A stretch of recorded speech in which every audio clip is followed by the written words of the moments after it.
Құрметті оқырмандар, сіздердің назарларыңызға жазушы, драматург, Қазақстан Жазушылар одағының мүшесі Ораз Исмаиловтың 85 жыл толуына орай жазушының шығармаларына библиографиялық шолуды ұсынамыз.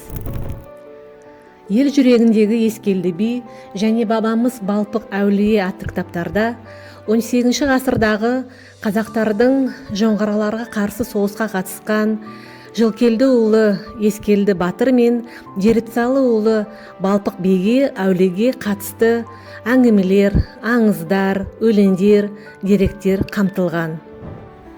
Жыр атасы Қабан жырау. Бұл кітапқа тарихи тұлға, ақын, жырау Қабан Қаблиса Асанұлының айтыстары, өлең жырлары мен аңыздары енген. Дүбірлі тоған дүлдүлім атты кітапта ақын Бақтыбай Жолбарысұлының шығармашылығы бойынша ғылыми зерттеу мақалалар мен арнау өлеңдері топтастырылған.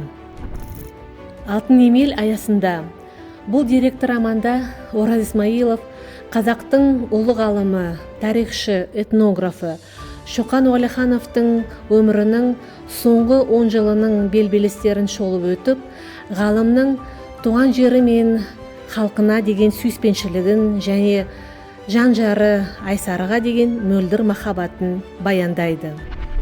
Жазушының үкім әлі оқылған жоқ жинағына әр жылдары жазылған повестері қамтылған. Олардың бас кейіпкерлерінің прототиптері жетісу жеріне белгілі болған медицина, құрылыс, геология және басшылық жұмыстарының мамандары. Құрметті оқырмандар, сонымен қатар Ораз Исмаиловтың тағы да басқа кітаптары кітапхана қорында бар. Кітапханаға келіп, алып оқуларыңызға болады. Назарларыңызға рахмет.